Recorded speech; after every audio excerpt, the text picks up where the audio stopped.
Good afternoon, good evening to some, and thank you for joining us for this late-breaking discussion about ongoing events in the Middle East. My name is Rachel Brandenburg, Israel Policy Forum's Washington Managing Director and Senior Policy Analyst. I want to welcome those of you who are joining Israel Policy Forum for the first time today, as well as our returning viewers. Before I begin, I want to offer thanks to Israel Policy Forum's supporters, without whom our work would not be possible. Israel Policy Forum relies on your support to produce free expert analysis and informational content on the most pressing issues affecting Israel and the Israeli-Palestinian conflict. If you enjoy Israel Policy Forum's webinars but don't yet support the organization's work, please do so by visiting israelpolicyforum.org/support. I am so pleased to have with us today two guests, return guests for many of you who have joined us before, Ambassador Michael Ratney and Dr. Shira Efron, familiar to many of us and whose perspectives I'm always excited to hear. Over the next hour, I will ask them both a few questions, but we also welcome audience participation. So for any of our guests, please put your questions in the chat, and I will do my best to incorporate them into the conversation. Before we begin, a word about our guests. Dr. Shira Efron is the Distinguished Israel Policy Chair at the RAND Corporation, where she returned to last year after we were lucky enough to have her as part of IPF's team. Shira, it's always a pleasure to have you back. Shira has spent over 15 years in U.S. and Israeli think tanks, including the Middle East Institute and Tel Aviv-based Institute for National Security Studies, and was previously a consultant with the UN country team in Jerusalem, where she focused on access and movement issues in Gaza. She has a PhD and an MPhil in policy analysis from Rand's Graduate School, an MA from New York University, a BSc in biology and computer science from Tel Aviv University. I always like mentioning that fun fact. Ambassador Ratney served for over 3 decades as a distinguished U.S. diplomat and most recently as the U.S. ambassador to the Kingdom of Saudi Arabia. He has held an array of positions focused on the Middle East during his career, including in Israel as Chargé d'Affaires and Consul General, as Special Envoy for Syria, Deputy Chief of Mission in Doha, Acting Deputy Assistant Secretary for the Levant and for Israel and Palestinian Affairs, and in positions in Baghdad, Beirut, and Casablanca. We are very fortunate to have him among our inaugural policy fellows here at IPF as a distinguished fellow. Ambassador Ratney is also a senior advisor at the Center for Strategic and International Studies, CSIS, to those of us here in DC, and a board member at the Middle East Institute. Okay, so let's move to the reason that we are all here. Yesterday, President Trump announced the beginning of phase 2 of his 20-point plan for Gaza and named the leader of the Palestinian Technocratic Committee that's supposed to govern Gaza. Despite the fact that some of phase 1 requirements have not yet been completed, Hamas is still ostensibly in control of at least parts of Gaza, and some of the basic building blocks for phase 2 have yet to be defined. Also yesterday, particularly at this time yesterday, and for much of the day, all signs and rhetoric were pointed toward President Trump launching a military operation on Iran in support of anti-regime protesters who had been brutally attacked and killed by the Iranian regime. Until at one point, he posted on social media that the regime was no longer going to be killing protesters, and if they did, they would be sorry, to paraphrase. So at the moment, it seems that maybe we are not poised for an immediate strike, but I think only time will tell. I want to use the next hour to address both of these topics, but let's start with Gaza and President Trump's 20-point plan. Ambassador Ratney, starting with you. A few hours ago, we at IPF published a brand new product co-authored by you and Michael Koplow, our Chief Policy Officer, called The White House 20-Point Plan Annotated, a guide for the perplexed. It's a great title.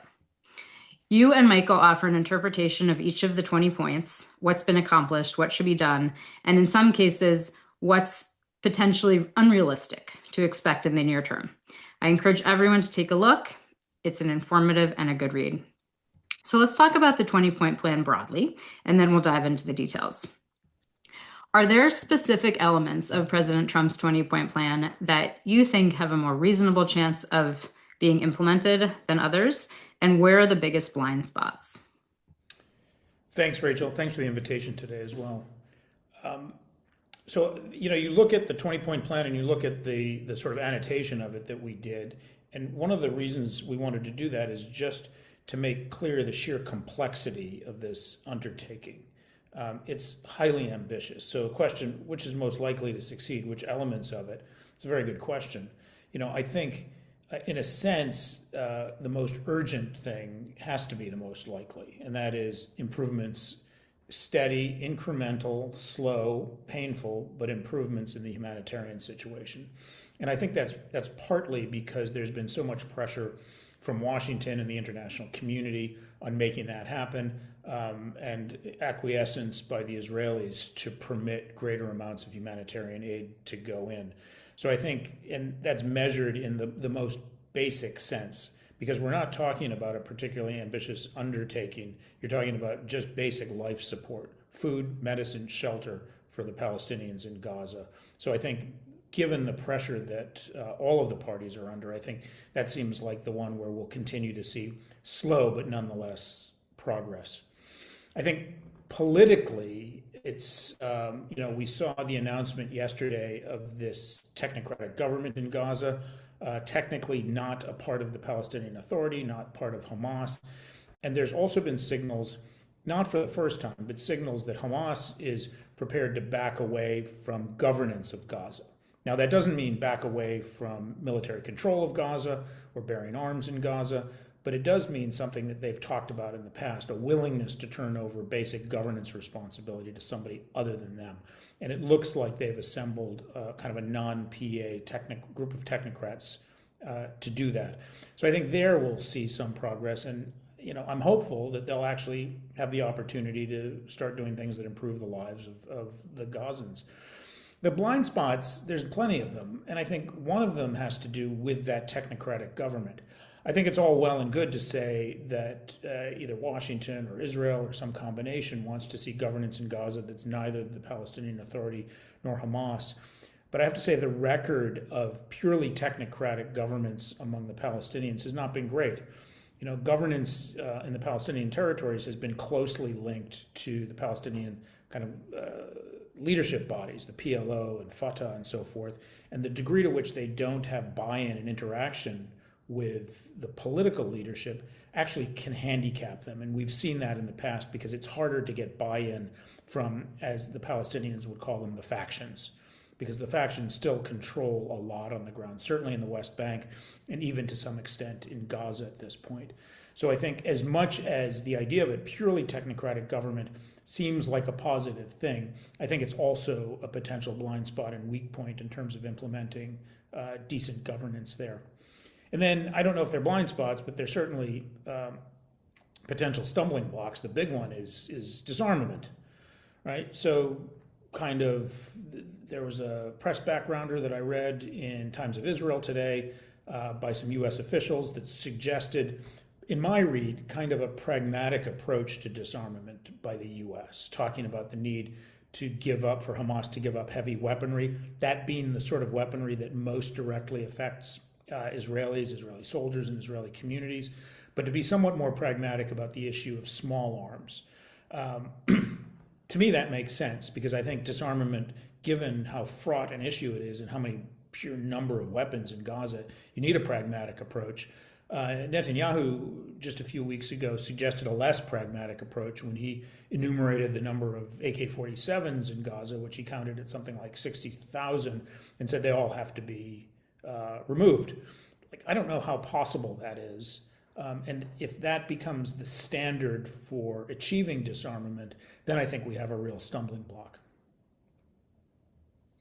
Thank you. Disarmament is something we could talk about for the entire hour, and I'm not sure there would be any good answers. Certainly a challenging issue that people are trying to think creatively and effectively about how to achieve.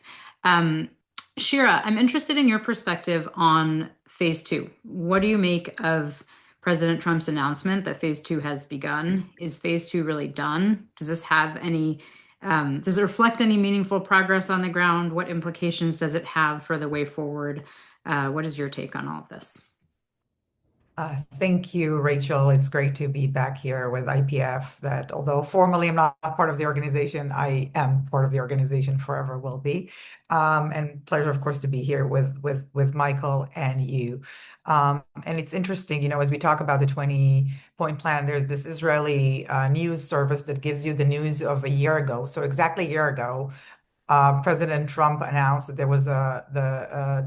they reached an agreement on a second hostage deal, right? And then we had a batch of, we had the hostages return, and then for a long time, this war continued to simmer until we finally saw the end. And I think this is where we have to give credit for all the good that this deal has achieved, what it achieved, and what was achieved in phase one. And of course, right, I think no. Certainly not myself, knowing what this administration thinks about the UN, would have thought that they would have led a UN Security Council resolution, right? Engaged the world, including talking about PA reforms and sort of institutionalizing this, talking about eventually a peace process, a PA return to Gaza, all encountered a UN Security Council resolution. This technocratic committee that, this has been floating for a long time. You can talk about the makeup of the names, but it's been floating for a long time, with Israel, of course, refusing many of the previous names that were proposed. And, it's done. Like, there is a thing. The structures have been created, right? The UN Security Council resolution, this technocratic committee, what they're going to announce, the Board of Peace, the executive board that's going to support the Board of Peace. And so I think these are really important things to talk about and give credit to. When we talk about phase one, if it's over or not, it's really in the eyes of the beholder. Obviously, President Trump and his envoys, right? They said it's on Twitter. There was this press release yesterday. There was a press briefing. Going to be a big hoopla in Davos next week. But we're moving to phase two. From an Israeli perspective, Israel has not moved into phase two, because Israel's conditions have been the return of all hostages, including the deceased ones, and last deceased hostage, Ran Gvili, obviously has not been returned by Hamas despite intelligence and guidance that Israel gave. Israel suspects that Hamas is delaying his return. And Hamas is supposed to disarm in phase two by some accounts, but in the Israeli mindset, until Hamas disarms, it's a precondition for switching to phase two. Also, two things that Michael spoke about that I think are really important. When we are talking about Hamas saying that they're willing to hand over civilian responsibilities to the Technocratic Committee, it's true, but Hamas has always historically been supportive of technocratic governments, right? Hamas never liked this part of the job, and they prefer to focus on the other things, the force buildup, the terrorism. Yahya Sinwar used to famously said that, even the PA or whatever technocratic government, they can get Gaza above the ground as long as they keep Gaza underground. And so what does actually mean giving up their civilian responsibilities on the other elements of their power, which is obviously the military one? The second part, which we can also talk about for a long time, but I think the humanitarian dimension is largely overlooked. There are not as many trucks going in as there should be in the agreement, and everyone is sort of aware that it's just a numbers game to keep things going. But the humanitarian situation in Gaza, maybe the deterioration has stopped, but conditions are still very precarious on the ground.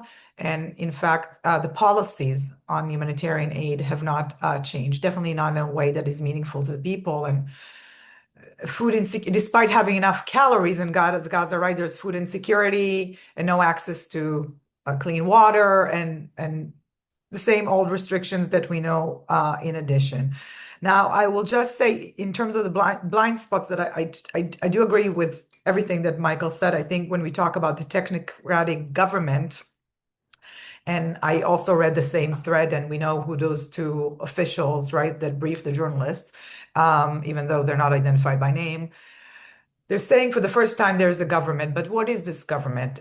Between 8 and 14, 15 people are not going to be game changers if they don't have capacity, the infrastructure. Will they be able to collect taxes? I mean, at the moment, Gaza is still part of official Palestinian territories. It's part of the tax envelope. Now, Hamas, we can complain as much as we want about Hamas collecting taxes, but of course it was the de facto government. Will they be given the instruments of a government to even offer competition? And I'm not sure these have been issues, these details have been ironed out to the extent that they can function. So what can they do? A big part of it is also what kind of muscle will they have? Will they have police or other Palestinian security forces? We've all, including at IPF, we wrote about reports about the need to start training. We all know, we all knew we'd come to this moment, but the fact is that meaningful training of Palestinian security forces and police forces has not begun in big numbers, and Israel puts a constraint on not having anyone from the West Bank. So there's a real process of vetting that would have to be done in Gaza, including where do we train them in the what we call the green zone of Gaza or outside of Gaza. I mean, these are a big question, and of course, there is the issue of disarmament, which you spoke about, that Israel has a more maximalist approach than what we've seen anywhere in the world. Um, legitimate security concerns and not trusting Hamas to actually maybe starting the decommissioning of big stuff, but not trusting them to actually continue. But there's also bigger things, right? Israel said we're not withdrawing. An indication to how these two players on the ground, despite the will of the United States to move forward, are going to derail it. Just as an anecdote, Ali Shat, who was slated to be the head of the Technocratic Committee, what's called NCAG, was, of course, delayed yesterday. Israel held him at the Allenby crossing as he was about to go to Egypt to fly for the launch. And it's clearly a signal of power play. There's no really Israeli beef with Ali Shad as a person. Used to work with him quite closely. And so I think we're not even day one and it's already starting. So I'm giving credit, but it's hard to be as enthusiastic as this Times of Israel report reflected.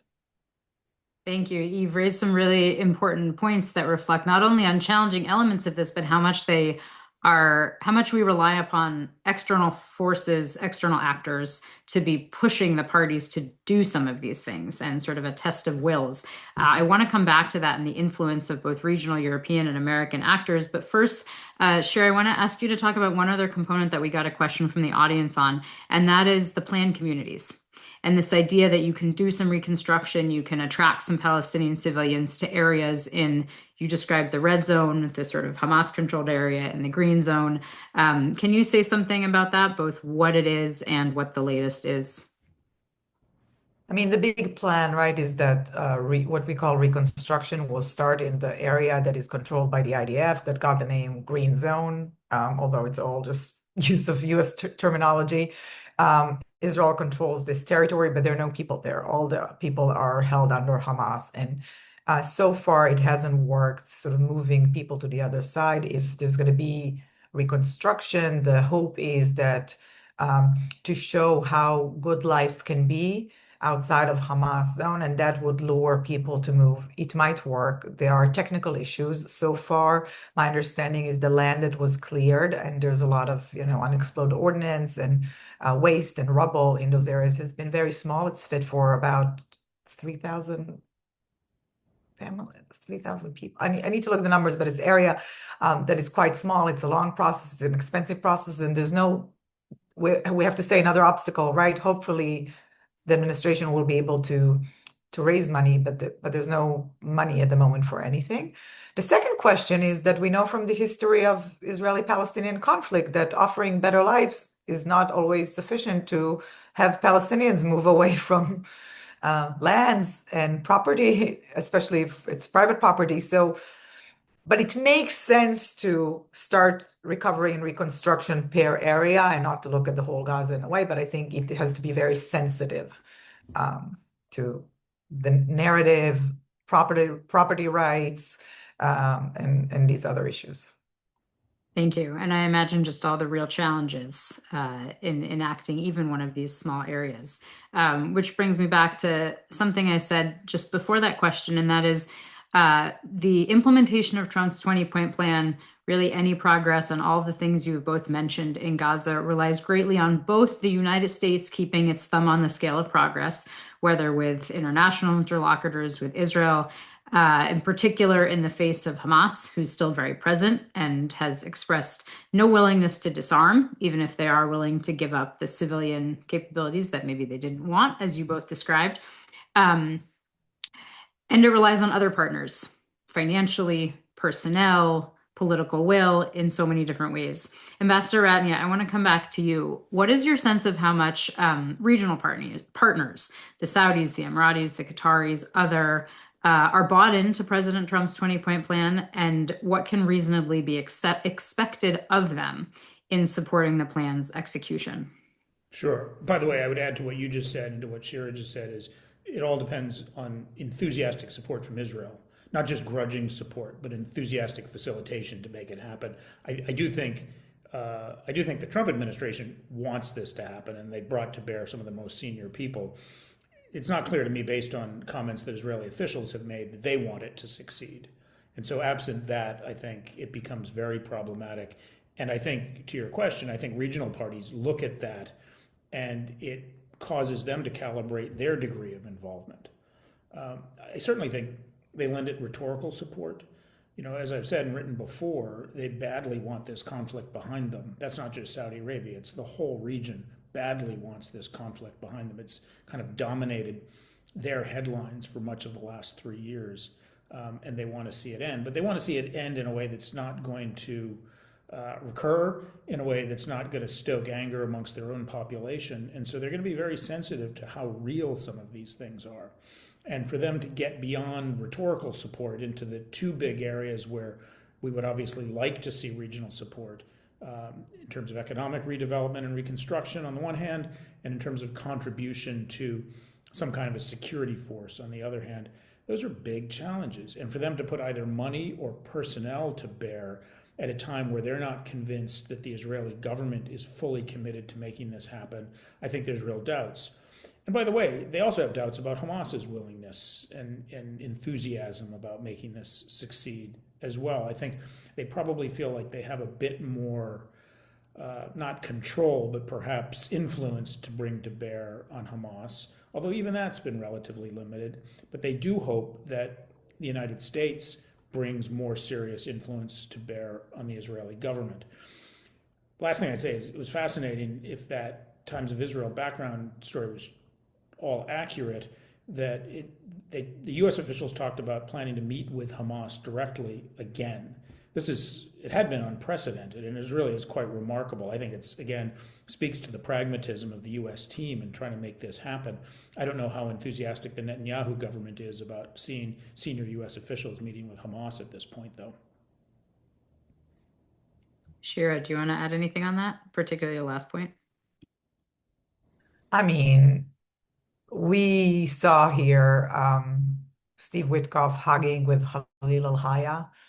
There was the images of a hug, I think, or there was a report of a hug after when they signed the agreement. A lot of emotions in the room, but I think when Israelis heard of U.S. officials or not officials, special envoys, you know what, hugging Hamas officials, can you imagine any of the Biden folks doing that and the treatment they would have gotten? But at this point, yes, there's clearly like stuff that this administration can do, and actually, I mean, kudos to them if this delivers results, right?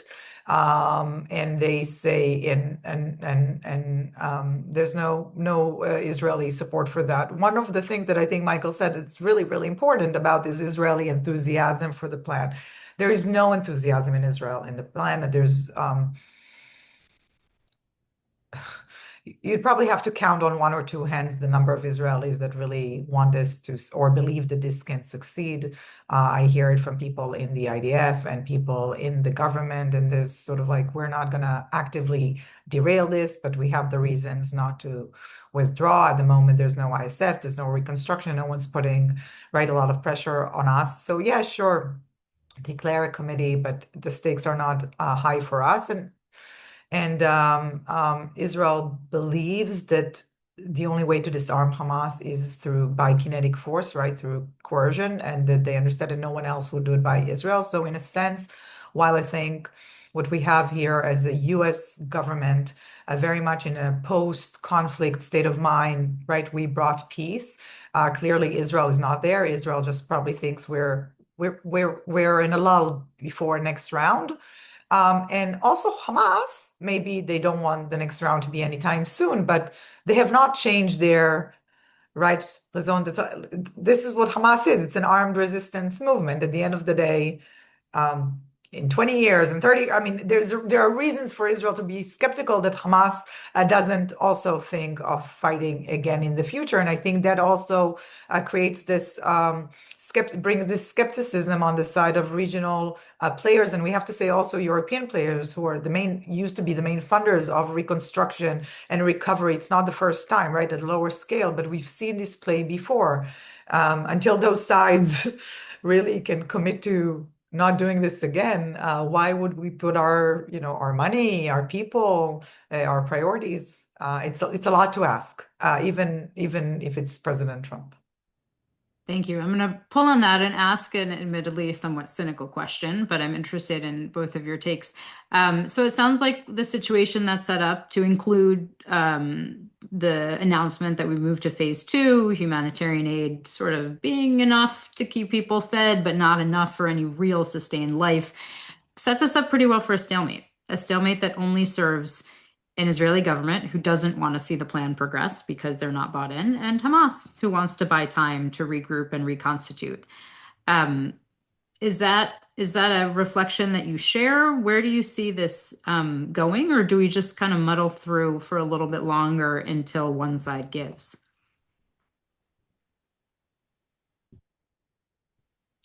I could say, Ambassador Ratney. so this is much worse than any previous conflict in Gaza, obviously. But if you look back at the record of previous Gaza wars, the war ends, there's sort of a desultory donor conference, lip service paid to things like reconstruction, and then people move on. And the situation in Gaza has remained pretty miserable. Now you have that on steroids, right? You had a much worse conflict, much worse physical destruction, much worse humanitarian catastrophe. But there is always the risk of exactly what you just said. People say, okay, the humanitarian aid is getting in. There's a little bit of construction material. It's not going to get much better. We got other issues on our hands. And in fact, look, God help us. I mean, Iran, elsewhere, there's a lot of very serious stuff going on in the region. I think it would be a tragedy for a lot of reasons. But I think that is a risk. It all comes down to the degree to which President Trump sees his legacy in this. And I think, he's a distracted guy, right? We've now overthrown the government of Venezuela. There's saber rattling against the Iranian regime. There's a lot going on in the world. And yet, President Trump continues, apparently, to see this as a major part of his legacy. He has tended to already declare success, right? To say we've achieved peace and now everything else is just implementation. But I think it's going to be important for him and for the regional parties that care about this to bring him to understand that we're nowhere near done. That his legacy, if his legacy is to be a positive one on this issue, is going to involve continued pressure and continued engagement. Now, again, to be fair, he has deployed some of his most senior, trusted people. There's very few people closer to him than Jared Kushner and Steve Witkoff, and these are the people he has on this task. But I think it's going to be important for them to convey accurately not just the optimistic gloss that we saw in that Times of Israel story, assuming those were the guys who were talking, but something more serious about just the challenges that they are facing in terms of getting the Israeli government to, as I said earlier, enthusiastically support, enthusiastically facilitate all aspects of this plan. Thank you, Shira. Yeah, no, I wholeheartedly agree. And I think it is encouraging that they keep attention on this, especially as it seems that Jared Kushner is the engine behind it with a team of people involved. There are other partners, right? Tony Blair, former Prime Minister of England, who's going to be involved, and Nikolai Mladenov, who was the UN, obviously the senior UN person in Jerusalem, who I really cannot think of a better person for this job, knows very well the Israelis, the Palestinians, the Gaza context and stuff. So we have the ingredients. It's the pressure on Israel and the pressure on Hamas. The pressure on Hamas has to stay there. And I think with a credible, and it needs to be a credible threat, that there are going to be consequences if Hamas doesn't continue with a pathway, right, toward disarmament, however we define it. I am sad to say that it's hard for me to see this current Israeli government make any visible steps before the elections. And, not seeing any withdrawal of the IDF movement. Actually, what we're seeing on the ground, and you can see this in satellite imagery, is instead of the yellow line and the IDF sort of moving east, we're seeing it moving west. There's a ceasefire, but the fire has not ceased. Every day there's something using every Hamas sort of, or a person walking near the yellow line as a pretext, try to continue Israel's activity in Gaza. And it's very hard for me, absent very serious pressure by the Trump administration and some movement that Israel cannot resist Israel sending these indications of enthusiasm to the world. And we're not seeing Israeli movement, positive movement in Lebanon, and we're not seeing it in Syria, despite hopes and despite sort of a positive meeting that had happened, but it was more of a discussion about a process than a process. And it's hard for me to believe that we will see anything like that. The good news is that the Israeli elections is sort of coming this year and maybe before the summer.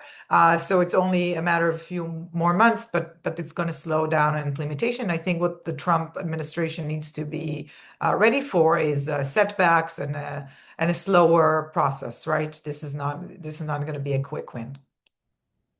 Thank you. And I would add to link what you and Ambassador Ratney said, hopefully the Trump team is willing to stay the course and kind of keep attention on this for as difficult and as challenged and as nonlinear it may be. You've both mentioned Iran. I want to come to Iran, but before I do, we've gotten a couple questions about the West Bank. So I want to try and tie events in the West Bank and your perspective on them to progress in Gaza. There is a sense that all attention has been focused on Gaza for the past couple of years, and events in the West Bank, Israeli settlement growth and expansion, settler violence has really been downplayed. And it's lacked the attention that it deserves to halt it or find some way to keep it more under control. One question is, do you get the sense that the Trump team understands the extent to which this has the potential to tank their progress in Gaza? If you agree that there are direct links between the status quo in the West Bank and events in Gaza and the potential for the 20-point plan to begin. To proceed. And what is your view of the situation in the West Bank broadly? I'll start with Shira. Okay.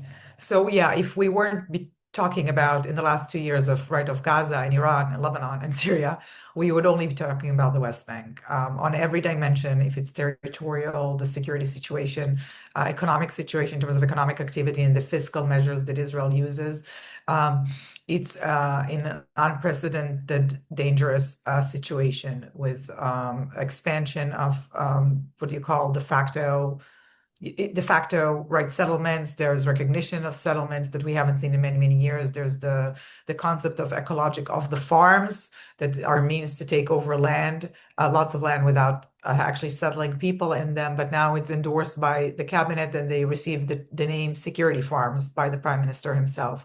So this is what we're seeing on the territorial. Settler violence, I think, is reported in the US and it goes largely unpunished. And then there's, of course, the reduced economic activity, reducing the tax base of the Palestinian Authority to begin with, and the fact that Israel does not transfer the tax revenues that it collects on behalf of the PA by law since May. So government employees have not received salaries or received partial salaries since May. Now, I think for US audiences, right, you saw what happened when there's a government shutdown and some people didn't, people don't show up to work. It's really a miracle that those people continue to show up to work.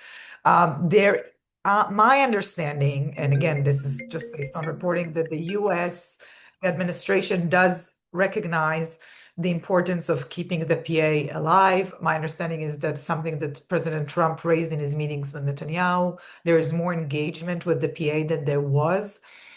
We saw some pictures. Hussein Sheikh, obviously vice president of Mahmoud Abbas, I think in the pictures he showed the U.S. Officials were there, but just in case not. So I won't mention the names, but senior U.S. officials in the room, and there's clearly an understanding. And I think that ties to what Michael spoke about when you asked Saudis and Europeans and others, right? This whole thing in Gaza, it's not just for the sake of Israelis and Gazans stop and Hamas stop killing each other.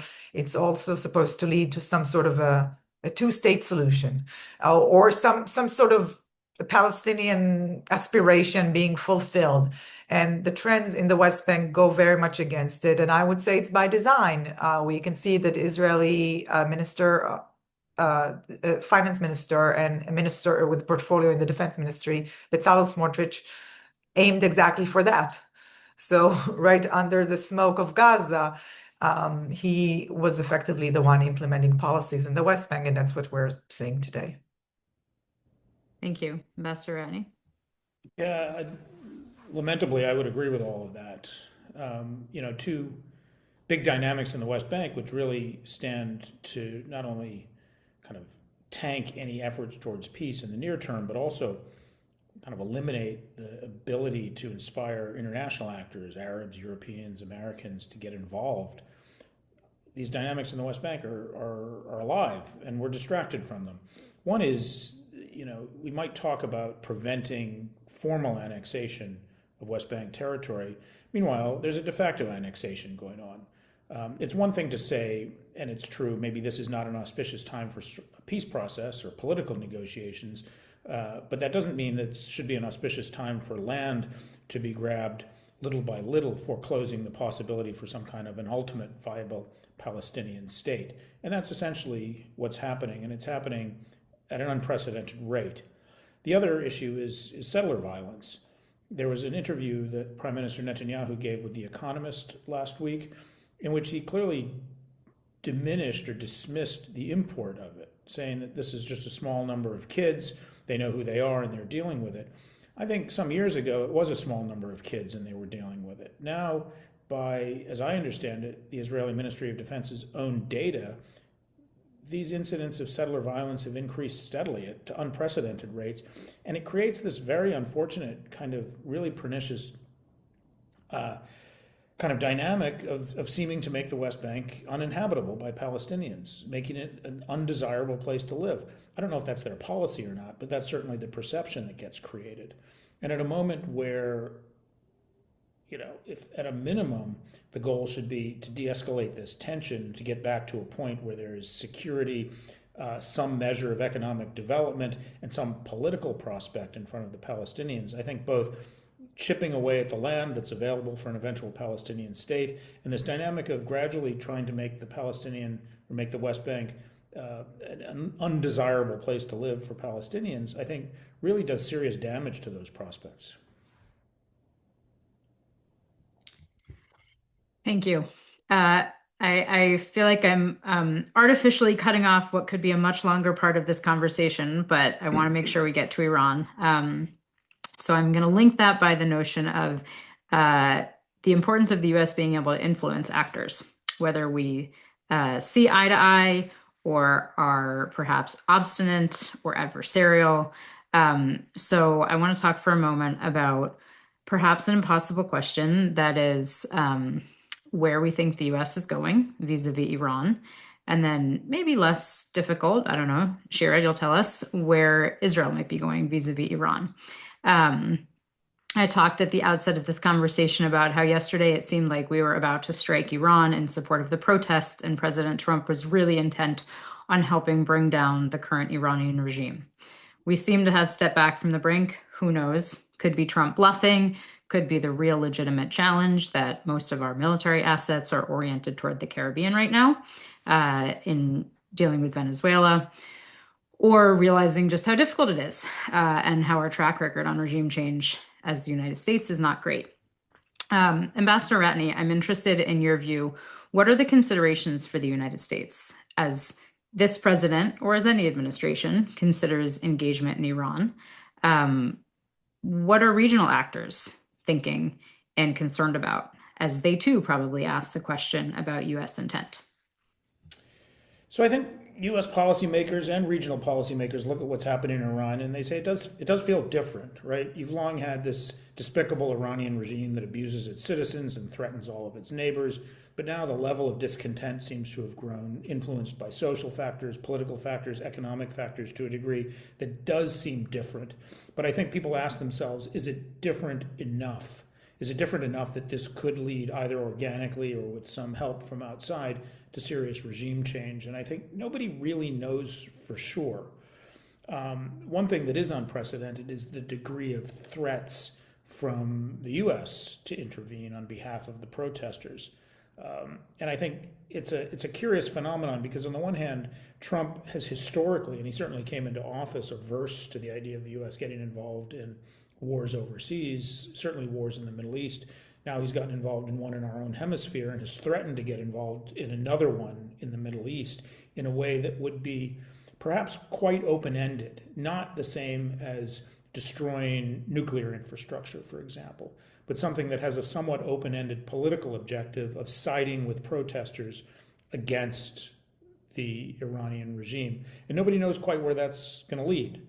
I think we as Americans, certainly governments in the Middle East, would say if we knew it was going to lead someplace good, if we knew that it was going to lead to the end of this tyrannical regime and the prospects for something more decent in a way that would not result in threats to Saudi or the Emirates or Israel, I think they'd be all in. But I think absent those sorts of assurances, which are effectively impossible to give, I think what you do is you create enormous amounts of uncertainty at a time when I know from personal experience, the countries of the Gulf, the last thing they want is uncertainty. They want stability and predictability, and they want tourists and investment. What they don't want is an open-ended war in which they may bear the brunt of Iranian reprisals. We saw it once against Qatar. We've seen it in the past against Saudi Arabia and against the UAE, and I think they don't want to risk it absent some ironclad assurance that they know where it's going to go.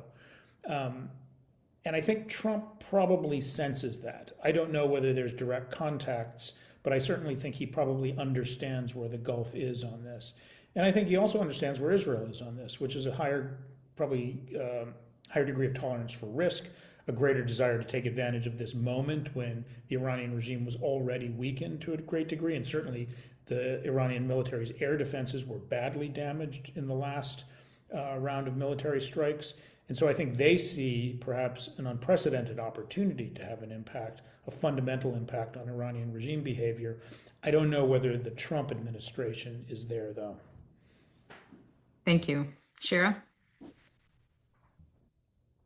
Yeah, I agree very much with everything. I think in Israel, of course, regime change has been is a priority, right? It's Israel would clearly, like many countries in this world, would like to see this evil regime go away, especially as it's committed to Israel's destruction.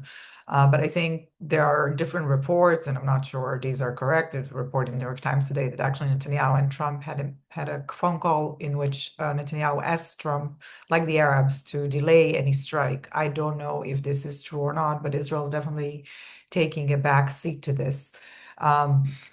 For a variety of reasons. One is clearly as an assessment in Israel that there's no singular contained action that will lead to the fall of this regime. So how do you what are you actually going to achieve with a strike in Iran at the moment? And it can also, and of course, there are a lot of unintended consequences that can happen. The second thing is that we have to speak about Israel is very proud of the achievements of the 12-day war, obviously, but the country is still scarred and traumatized from rockets. About 10% of them penetrated Israeli air defenses, as advanced as they are, Israeli and U.S. air defenses. Also leading to casualties and substantial damages, not close to what happened in Iran, obviously, but the level of panic in this country, just by people thinking that could be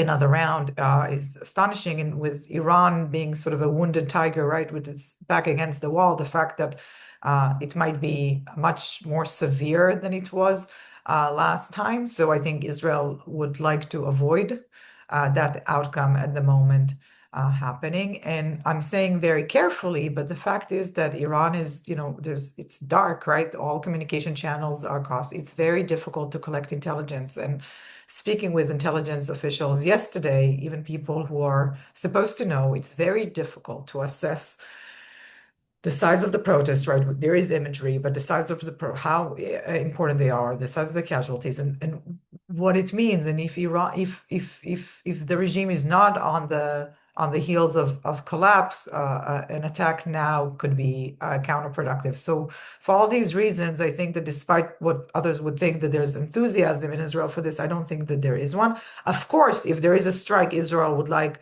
the opportunity to also strike the things that it cares about, ballistic missiles and remaining nuclear sites. But that's also not something you can do very, very quickly. It's not, you don't do it in one day, right? It's more complicated at the moment. But Israel is on high alert and will respond. But I think neither Israel nor Iran want a war between the two sides at the moment. We could get there, but I hope not. Thank you. I appreciate both of you laying out some of the complexity in this, that it's simply not as simple as a single strike, or even it sounds a contained set of targets that we know will have the impact we want, if the various actors even agree on what that impact is. So it has a potential to add even more uncertainty and instability into an already very tenuous and uncertain situation. Shira, one additional question for you. There's been some talk about, maybe Hezbollah will be activated again and try and make Israel's life even more difficult. Does Hezbollah have that capacity right now? Do they have those capabilities? Is that something that you're concerned about, folks around you are concerned about? Yeah, so there is some concern. Hezbollah, I'm sorry, has capabilities, especially short and medium range, sort of rockets, and even though they've moved a lot of their assets north of the Litani, they still have capabilities. There is a question if we get to that point, and again, there's so many assumptions, right? President Trump has to strike in a way that triggers an Iranian retaliation against Israel. It's not clear, right? It's big enough. And then Israel would have to.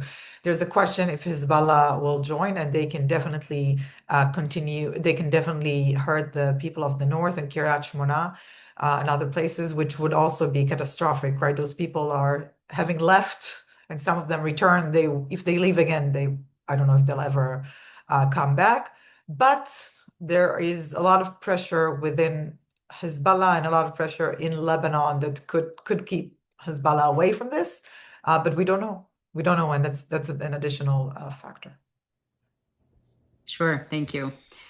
So one last question to try and tie together these two parts of the conversation. And Ambassador Ratney, I'll start with you. How much does what happens in Iran impact the way forward in Gaza, whether with respect to the situation on the ground or perhaps more so which other partners are willing to get involved in what ways? And can the US handle both along with everything else that our government is trying to do right now? Yeah, good question. I mean, I suspect the practical ways in which Hamas was involved in which Iran was involved in Gaza are not quite there the way they were 2 or 3 years ago when there was active support for belligerents. I think their ability to do that has been much diminished. But I think when you're talking about trying to move on from this horrific conflict in Gaza and all of the security and humanitarian manifestations of it at a time when an actual military conflict with Iran, perhaps engulfing the entire region, is happening, it becomes almost impossible to keep the focus on Gaza, ending the Gaza conflict, reaching a ceasefire, reconstruction, and all of that. I hate to use the word distraction, but it does become a massive distraction from this giant problem set that really is far from resolution already. So yeah, and it distracts the rest of the region. There would be nothing larger for the Gulf, for the rest of the region, certainly for Israel, than an actual war with Iran at this point. And it means all of the other problems of the region, whether it's Gaza or the unfinished business in Lebanon, suddenly takes a back seat. And none of these are resolved yet. And so, absent a resolution of that, it becomes really hard to say when is an opportune moment to move ahead with something like that. I think that's one of the reasons why there's trepidation in Washington. There's trepidation, perhaps even in Israel. There's definitely trepidation in the Gulf about embarking in military conflict with Iran when there's so much else still going on in the region. Thank you. Shira? I agree. I mean, there's the capacity, right, that the sheer numbers of conflict that the same team is tasked with. We can't forget there's still, right, Ukraine and Venezuela and Greenland, and other areas in the world that seem to be of priority. And I think China is still a big challenge for the United States. So this is one thing. A change in Iran, I think no one on this call for sure will not shed tears if this regime goes away. But it does creates instability. It's not necessarily guaranteed that what comes after is more stable and brings more stability to the region and even is more pro-West, and that it solves the problems of the nuclear file, right, which seems to be an issue of consensus in Iran, except for Reza Pahlavi, right? But like the rest of Iranians are not talking in this language. So this is an issue that can the removal, the instability in Iran would draw attention, and it can draw attention even in a positive scenario of regime demise. So that is one thing. It's also going to affect what we call the proxy network, right? I need the Houthis for sure, Hezbollah, Palestinian Islamic Jihad, not so much Hamas in a way, but I think it's gonna, we shuffle the cards again, the regional cards again, and I hope mostly for the better, but who knows, right? It's not risk free, and that's why, because there's no sort of like a clear theory of victory case how this is better. I think that we see hesitation, and also we have to say, I mean, those images are horrifying, right? The little that we're able to see from Iran, but at the end of the day, this regime will be removed by the Iranian people. And no matter what happens after this round, Iran is changing, and Iran is on the cusp of a very big change either way, but it's probably not going to be primarily or even partially the work of external actors, in my view. Thank you.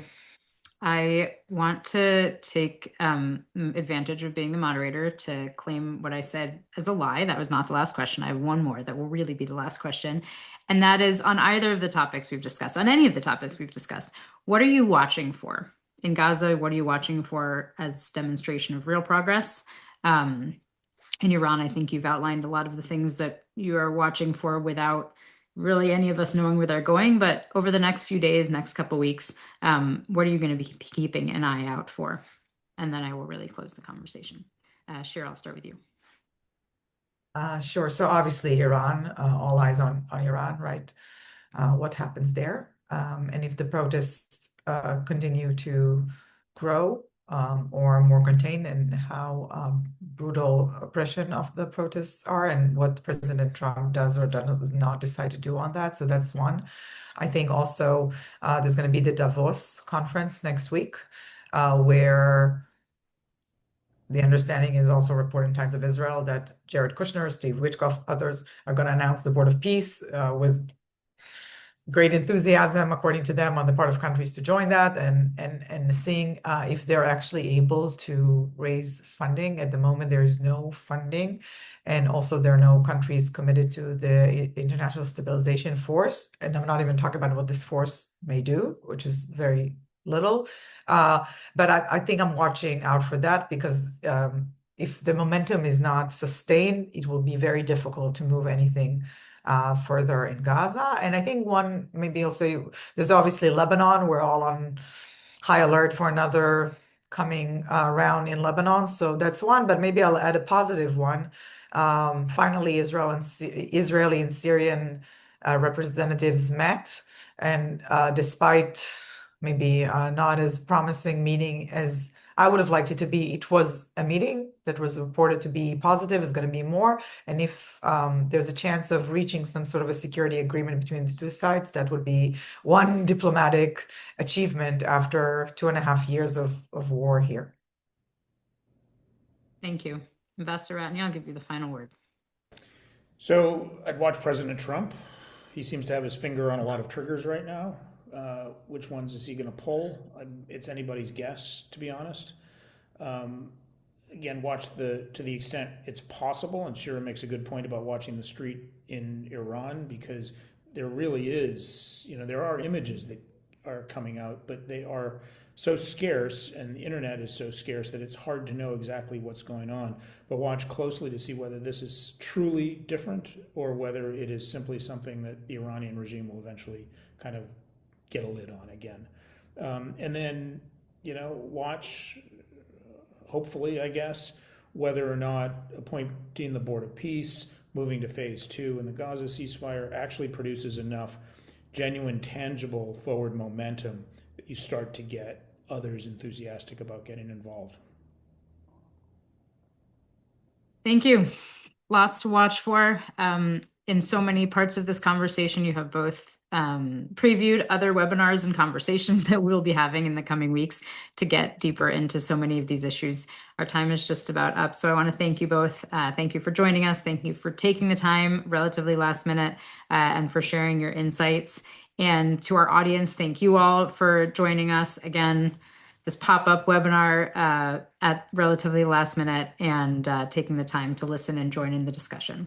For more analysis, and if anyone wants to sign up for emails, webinar announcements, Israel Policy Pod podcast, or more from the Israel Policy Forum, please visit our website at www.israelpolicyforum.org. And thank you again. Thank you both. Thank you. Bye.